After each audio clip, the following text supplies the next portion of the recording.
नमस्कार, कसे आहात? मस्तच असाल तर आता मी बनवते कोळंबी. तर मी कसं बनवते तेच तुम्हाला आज दाखवणार आहे. तर इथे लसूण घेतलं आहे, कांदा घेतला आहे, दोन हिरव्या मिरच्या, कोथिंबीर आणि टमॅटो. तर कांदा, लसूण आणि हिरवी मिरची मी तेलात थोडंसं भाजून घेते. फिश किंवा कोळंबी आम्ही 6 महिन्यातून एखाद वेळा आणतो, त्यामुळे मला एकदम परफेक्ट रेसिपी माहीत नाही, पण जसं मी बनवते तसं मी तुम्हाला दाखवते. आम्ही जास्त करून चिकन किंवा कधी मटण असंच आणतो.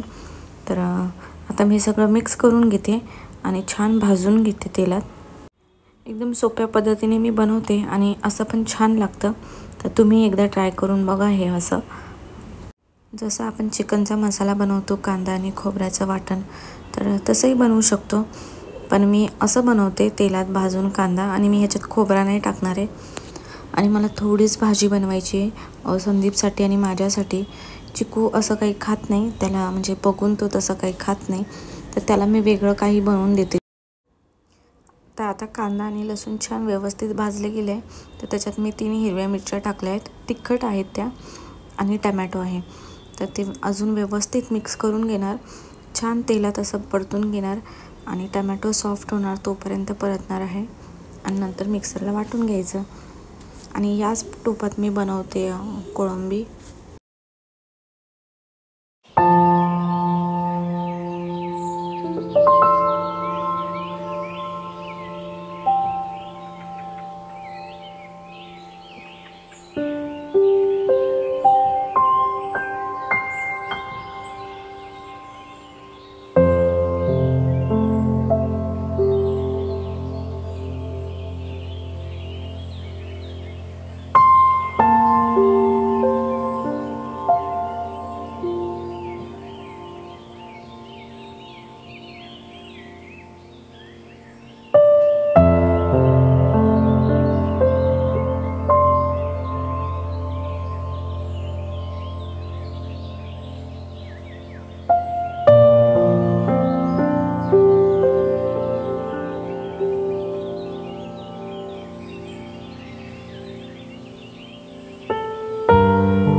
त्याच टोपात तेल टाकलं आहे आणि त्याच्यात जे वाटण बनवलं होतं ते टाकलं आणि तेलात छान परतून घेणार आहे.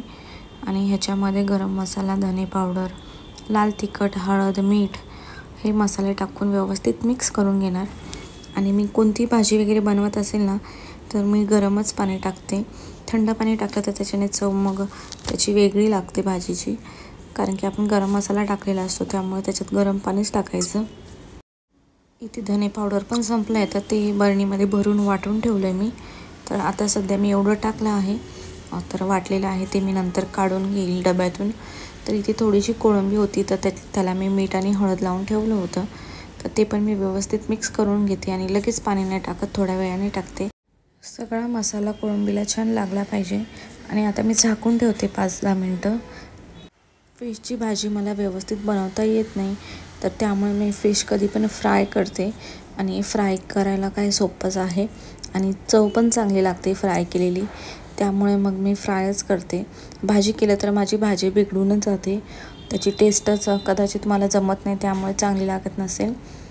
संदीपने थोडीशी सुरमई पण आणलेली, तर ती पण मी फ्राय करून घेते.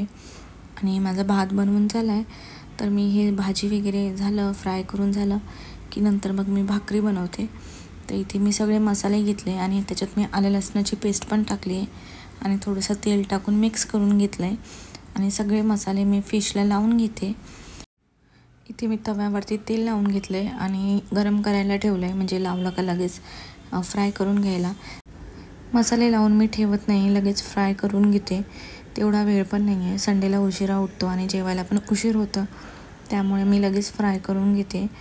पण थोडा वेळ ठेवलं ना मसाले लावून, तर सगळे मसाले फिशला छान लागतात आणि मग फ्राय केलेली फिश पण छान लागते. पण आता मी करून घेते, उशीर पण झाला आहे. हे सगळं लावून झाल्यावरती मी हात पण स्वच्छ धुवून घेणार आहे. डोळ्याला तिखट वगैरे लागतं, लाल तिखट टाकले त्याच्यात, त्यामुळे. थोडंसं रवा पण घेतला आहे, तर त्याच्यात लाल तिखट आणि मीठ टाकलं आहे आणि व्यवस्थित मिक्स करून मग हे जे फिश आहेत त्यांना मी त्याच्यात ठेवून मग तेलात टाकणार आहे. त्याच्यावरतून छान रवा लागला की मग अजून छान कुरकुरीत फ्राय होतील. तर मी तसे तळणार आहे आणि थोडे आहेत ते मी डायरेक्ट मसाले लावलेले डायरेक्ट फ्राय करून घेते. तर तुम्ही ट्राय करून बघा अशी रेसिपी. मलाही तेवढं परफेक्ट येत नाही, पण मी कसं बनवते ते तुम्हाला दाखवते. संडेला उशिरा उठल्यामुळे एवढी घाई होते जेवणाला, बाकीची सगळी साफसफाई करायला. कितीही वेळेवर जेवण बनवायचा प्रयत्न केला तरी पण उशीरच होतो. सगळ्या फिशला मसाले लावून झालेत आणि आता मी फ्राय करून घेते.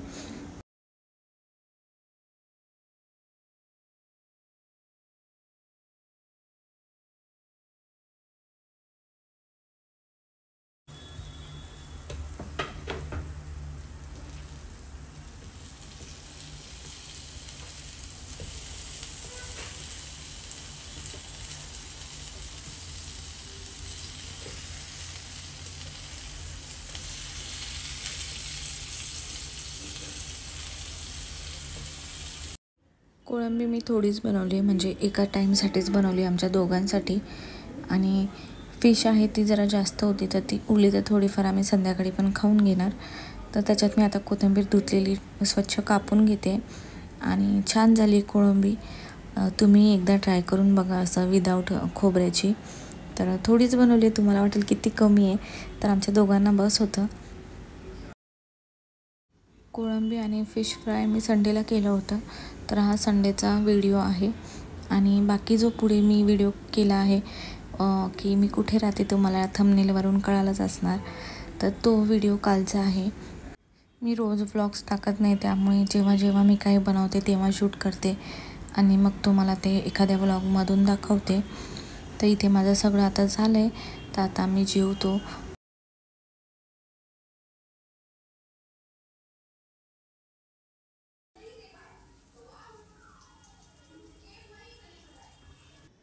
आज मी जेवायला काय बनवलं तर रात्री बनवलं होतं शेपूची भाजी, मुगाची डाळ टाकून, चपाती आणि थोडासाच भात बनवला होता.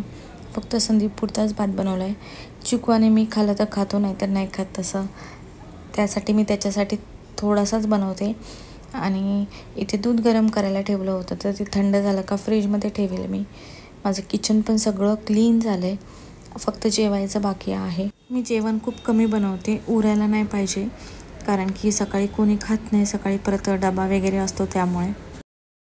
नमस्कार, कशा आहात? मस्तच असाल. तर तुम्हाला वाटेल आताच तर आम्हाला नॉनव्हेज दाखवलं आणि लगेच ही शेपूची भाजी कुठून आली. तर मी फिश आहे ना संडेला बनवलं होतं, तर तेव्हा मी व्हिडिओ शूट केला होता. तुम्हाला माहिती मी डेली ब्लॉग्स वगैरे काही टाकत नाही, आठवड्यातून 2 किंवा 3 व्हिडिओज टाकते. तर मी जेव्हा पण काही बनवते तेव्हा मी शूट करते आणि मग ब्लॉगमध्ये ॲड करते ती. तर तो व्हिडिओ संडेचा आहे.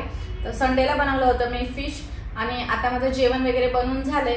तर शेपूची भाजी बनवली, चपाती बनवली, भात, आणि मला कढी बनवायची. तर कढी मी नंतर बनवेल गरम गरम, परत मग गरम करायला गेलं तर फुटून जाते.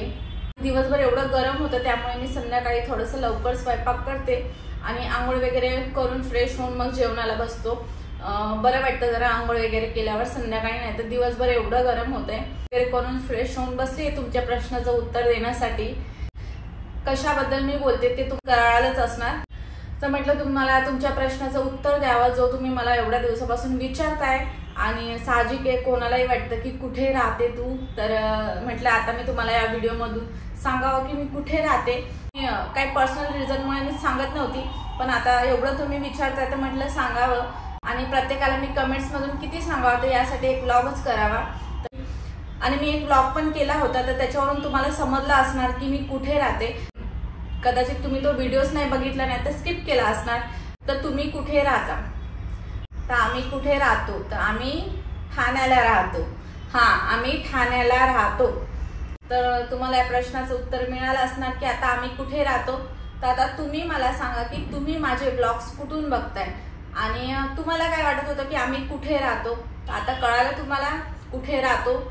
तर बऱ्याच जणांनी हा प्रश्न विचारला, तर कदाचित तुम्हाला आपलं घर वगैरे बघून वाटत असेल की कुठे राहतेस नक्की तू. तर मी सांगितलंय आता कुठे राहते. तर आता या प्रश्नाचं तुम्हाला उत्तर मिळालं असणार. मी पर्सनल गोष्टी जास्त काही ब्लॉग मध्ये शेअर करत नाही. फक्त मी माझं रुटीन, काही शॉपिंग केली असेल किंवा काही कुठे गेलो असणार तर तेच मी तुम्हाला ब्लॉग मधून दाखवते। बाकी अशा पर्सनल गोष्टी किंवा फॅमिली ज्या ब्लॉग्स असतात तर त्या मी काही शेअर करत नाही आणि फ्युचरमध्ये कधी करणारही नाहीये। जेवढं मी तुम्हाला पर्सनल सांगणार तेवढं तुम्हालाही इंटरेस्ट येणार जाणून घेण्यासाठी की काय काय चालू आहे यांच्या आयुष्यात। तर कदाचित मला असं वाटतं की पर्सनल गोष्टी काय शेअर करायच्या, सगळ्यांच्या आयुष्यात सुख आणि दुःख दोन्ही आहे। मी माझं फक्त रुटीन, घरात काही करत असेल, मी काही क्लिनिंग असेल, रेसिपी असेल, काही शॉपिंग असेल तर तेच मी शेअर करते। असं वाटतं की पर्सनल गोष्टी नाही शेअर करायला पाहिजे आणि मी करणारही नाहीये। पण हा म्हटलं कोणालाही जाणून घ्यायचं असतं की राहते कुठे, तर म्हटलं या प्रश्नाचं उत्तर द्यायला काय जाते, तर म्हटलं तुम्हाला मी सांगते आज या ब्लॉग थ्रू की मी कुठे राहते। तर कळालं आता मी कुठे राहते। तर चला मग व्हिडिओ आवडला असेल तर चॅनलला सबस्क्राईब करा। भेटूया अजून एका नवीन व्हिडिओ मध्ये, तोपर्यंत बाय।